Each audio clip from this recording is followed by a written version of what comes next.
Hi, my name is Dave Clemis, and I'm here speaking with our lead minister from York, Éric Hébert. How are you today? Very good, thank you. You had a busy day today. It's been a busy day. It's been a busy month. But what we want to talk about is your presentation on the three actions. Right. And I had a really nice chat with Michael Blair about this, and it just seems to nicely dovetail what you were saying in terms of dealing with the actions before we can get off and become, bold and disciples. Deep, bold, and daring. Yes. Deep, bold, and daring, yeah. Yeah. So maybe you could just go through that a little bit for us here. Well, it strikes me that we're in a place in the church where when we think about what growth looks like, when we think about how we do that as a church, it's partly about how we recognize, instead of the needs of the church, it's about recognizing the needs of people and how do we meet their needs. Because for the most part, I think people on a Sunday morning have voted with their feet, right? I think the reason our churches aren't as full as they used to be comes down in part because they're not finding what they need there. And so the question then for us has to be, how do we know what people need and how do we meet that need? And I think that the 6 words of our call are really the key piece of the puzzle. So when we think about deep spirituality, on a Sunday morning or at any other point in the week, does my church offer people an experience of the divine? Do they connect to God? Is there a deep spirituality that they have an experience of the divine? Because our churches are meant to be that facilitating connection, right? That's what our human institution we call a church is supposed to be about. Yeah. And then the second piece to me, the evolution of that, is then to go from deep spirituality to bold discipleship. If we are successful in having that encounter with God, if we've been touched by that experience of the Spirit, then something inside of us changes. And that makes us change who we are and what we do and how we do things. And that's conversion, right? Like I don't like to use that word, but that is a conversion. It's an inside conversion that changes who we are and makes us bold in our discipleship and a certainty about what it is we're about and what it is we're supposed to do. And then that takes us to the third piece, which is the daring justice. If we've changed on the inside, what does that look like on the outside now? And what does that mean about how we mend the world, about how we interact with the world? It should change that too. So our churches have this great opportunity to be the place where you can encounter God and you can be transformed by that experience, and then you can go and transform the world. That to me is the beauty of those 6 words that are our call, and why I think we can look at our own congregations, we can look at our regional council through the light of that and say, are we doing that? And if not, what can we do to do that? Now, is this a lockstep process, or could it be iterative? What I mean is, a lot of places are doing some daring justice now. Absolutely. In different forms. Yep.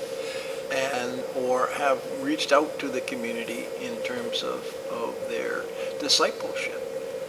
And yet there may be a bit of a lack in terms of the spirituality. I think it depends. I think it depends where you are. But ultimately, when you look at where the church has a unique voice, where we have a space, and this is something Michael said to us today, was be unafraid to be Christian. Be unafraid to say, this is who I am because of my faith. To witness, to share your witness with others. And it's hard because we don't like the evangelical word because it makes us uncomfortable.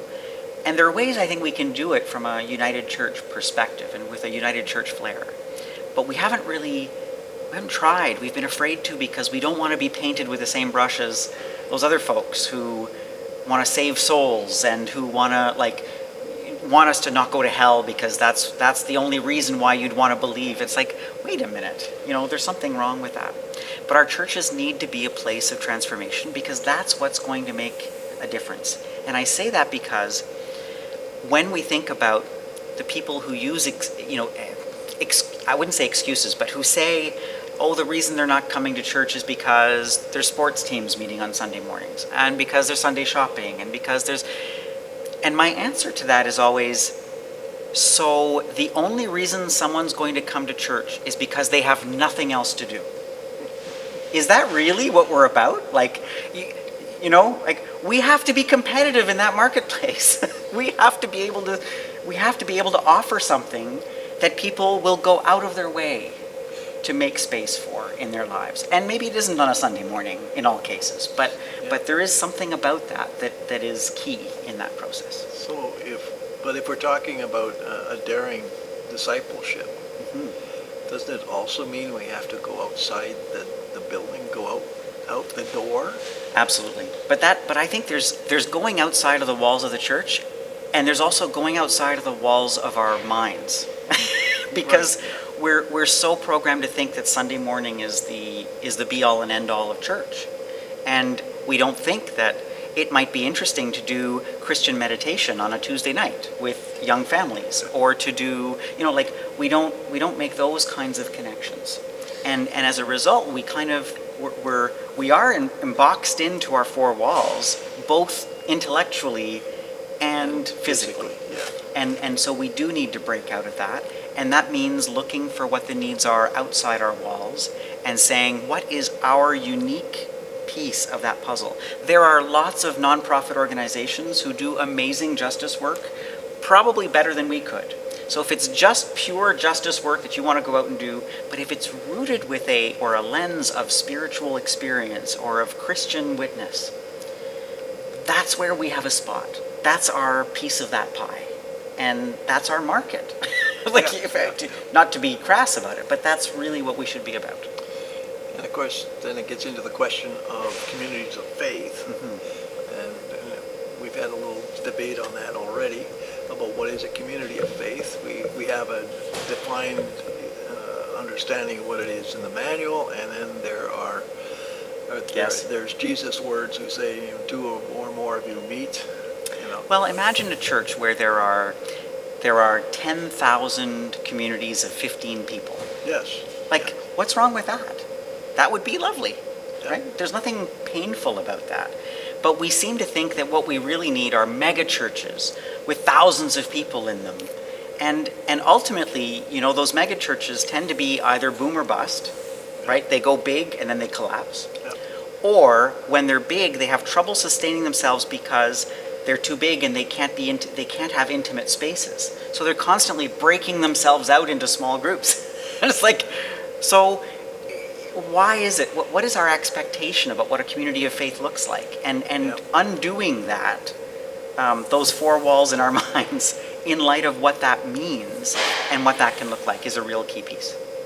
Okay, I'm just wondering though, in terms of that, I think one of the key elements in the definition of a community of faith is the ordained minister, right? Somehow we're not a community of faith unless we have that. And I guess one of the things in the future I would like to see is that we're going to break ourselves out of that mold. Well, in some respects, we're forcibly breaking ourselves out of that mold because we don't have enough ministers to go around. Right. So a lot of communities are, in fact, relying on lay leadership, both inside their communities and outside. Yep. And that is something we have to value. And there is huge value in that. Oh, yes. It isn't a question of saying we have to have an ordained minister. The truth is we're not going to have enough of them. So we're going to have to come up with other models. And that is going to have to be a key part. Open to that future.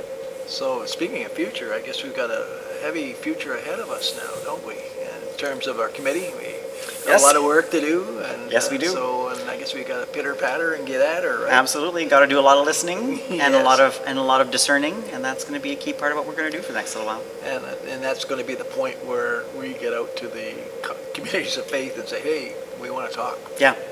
We want to listen. And because we are all a regional council, right? It's not a separate thing from our communities of faith. So how do we do that work and listen to that and answer those needs in a way that makes sense? Well, I'm ready for the journey. Yeah, me too. Let's get her on and let's do it. And we'll look forward to hearing more from Eric and the team on where we're off to. So thanks very much, Eric, for being here with me. And, Yeah, my pleasure. And it's been a real joy. Thanks. Thanks, David.